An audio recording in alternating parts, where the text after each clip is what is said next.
Hey, what's going on, everybody? Welcome back to the channel. In this video, I'm going to share with you kind of my live streaming setup, my desk setup. It's nothing really fancy, not all put together, but I had a Microsoft Teams call today, and I thought it would be kind of good to share with you guys how I do my live streaming and my Zoom calls, Microsoft Team calls, all of that. Earlier or recently, I released a video kind of showing you my basement area, a section I was setting up for more production-based stuff, podcast interviews, and then on the other side was more workout stuff. This is a little different. This is kind of where it all started. This is one of the bedrooms in our home that I actually took over, started using for my office. So let's get into the equipment that I'm using really quick. So right here, I have the Logitech keyboard. Let's see if I can get this down so you guys can see it. Logitech keyboard, Logitech mouse. I have all the links in the description if you guys want to check that out. But I love this. I love the ergonomics, especially of the mouse. And I love the fact that you can connect through Bluetooth. You can connect both of these with up to 3 different computers. All right.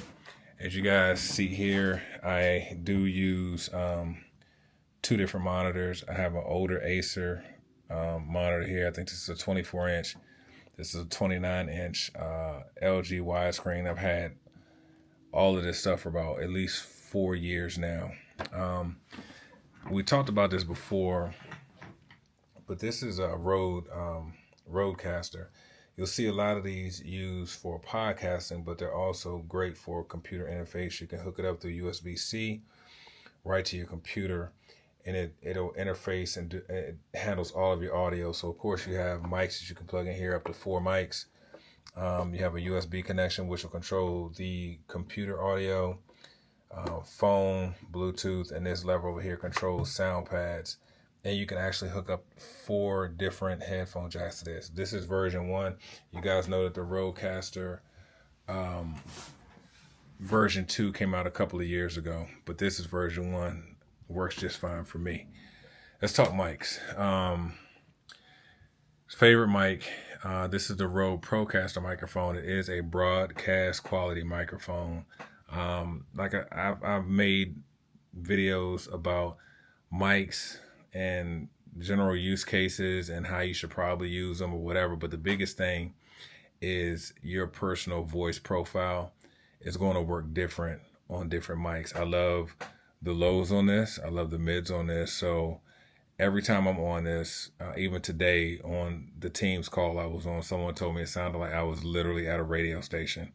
It sounded really good.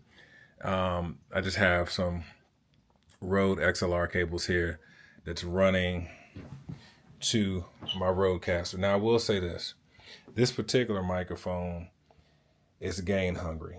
Right, so even though you can plug it straight into here, and actually for my call today, that's what I did. I usually use a cloud lifter, which, it'll add more gain into the microphone. It's clean, and it'll also keep you from having to push the gain on your Rodecaster. So I will have this connected here, a short XLR from here to the board, and then I'll connect like this cord here, this XLR into here, to give me some clean gain, but it'll allow me not to push the board so hard as far as the gain here. So that's always great. So that's one thing you have to consider. Flip this around really quick.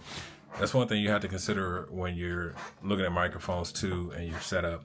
A lot of the mics now, actually the new Rodecaster version 2, you won't need a cloud lifter for it because it can handle all that internally. So that's really good. But that's how my setup is, so I have to go with the cloud lifter. So let's get back to this desk really quick. Right here, nothing special, using a M1 Mac Mini. I have my hub here that's going to allow me to connect different SSD drives that I use. Got 3 SSDs, 3 USBs on the back. One is actually driving my monitor.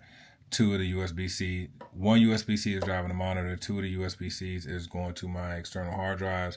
Then it has a regular USB-C, a regular USB-A port in the front. What else? Stream Deck, guys. Yes, I have a Stream Deck, and I'm gonna be honest with you, I don't use it like I should have. It's one of those things where I love it because I love the functionality of it and what it can do. Right now, I do use it for Final Cut. I do use it for Ecamm. I think I have Ecamm loaded up, so that'll be part of this as well.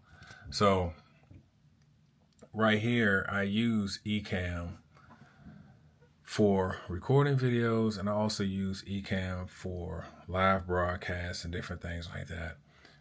So that's the software that I use. There's Ecamm, but it's only Mac based, so you can only use Ecamm if you have an Apple computer. But then there's OBS, which you can use on a Mac and you can use on PC. They have other things out there, I think StreamYard and stuff like that, but I kind of got grandfathered into Ecamm because I've had it for so long, and I just love it that those guys keep everything updated. So I might do a video on this to kind of show you how everything works in here, but we're not going to do that today. As far as camera, I keep it pretty simple.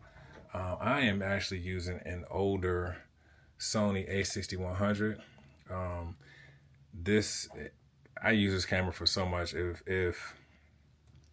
you really, some of the work that I've done, if you knew that I shot it with that APS camera, you probably wouldn't believe it, but it's a great camera.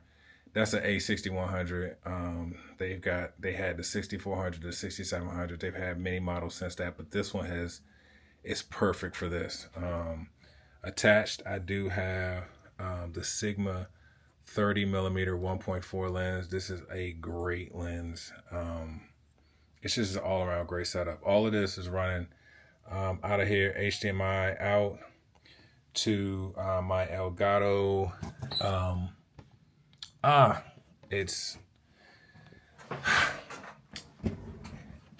The name is actually leaving me right now. I can't remember. It's the Elgato. It's the capture card from Elgato. I have all links to all this stuff in the bio, but it is a capture card for Elgato. It's pretty solid. Like I said, I can't, you guys know that I showed you the hub that I use. I found that when I plug that into the hub, I get drop frames on the camera, so I have to plug the Elgato capture card directly into my Mac Mini, and it usually works just fine with that. Hopefully I'll be upgrading my system later because I am kind of driving quite a bit off of it, but it is what it is at this point. Now also, I mentioned speakers. These, do I have a name on the back? These are CR3X speakers that I use. Really great sound quality. I have one here on the left. I have one here on the right. A friend of mine who is a DJ, he uses these as reference monitors when he's DJing. So I was like, if he's using them for DJing, I'm pretty sure they'll be fine here on my desktop. So I use them here when I'm editing. A lot of times I do like to edit with headphones on, but if I'm watching Netflix or sometimes I'm just doing really quick edits, I just run everything through the speakers, and the sound quality is great, and they work really good with the Rodecaster board. Anything else here? I do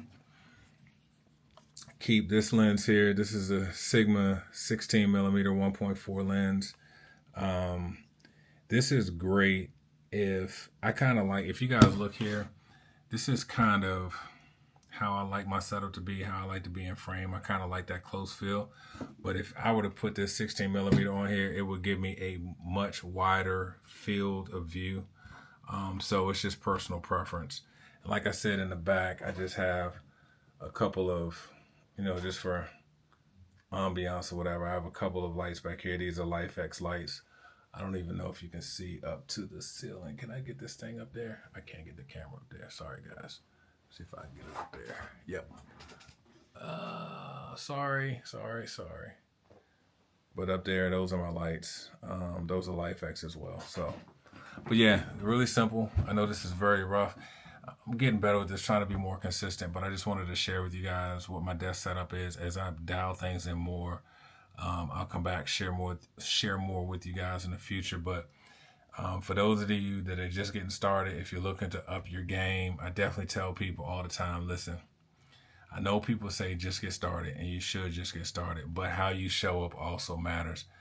So even if you're willing to just invest a little bit of money, you can really get a nice setup without having to really break the bank to get a really good quality of look. to get a really good look for your setup. I tell people all the time, you know, the biggest thing is lighting. You guys can see these color lights here. That's one thing I didn't show you, is I do have an Elgato key light up here that's driving everything as far as my main fill light. I usually will have a light on each side because I like a triangular light. But because my light's been coming up and down, or been taken up and down lately, I just been using that one light to pretty much get away with it. And then downstairs, I have a different multi-point light setup to just kind of give me the desired look. But anyway, I'm gonna go ahead and end this video. If you guys have any questions, let me know.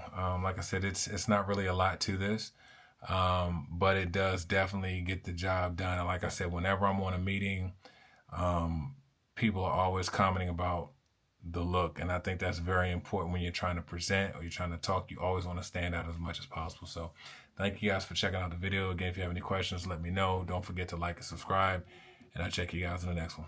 Take care.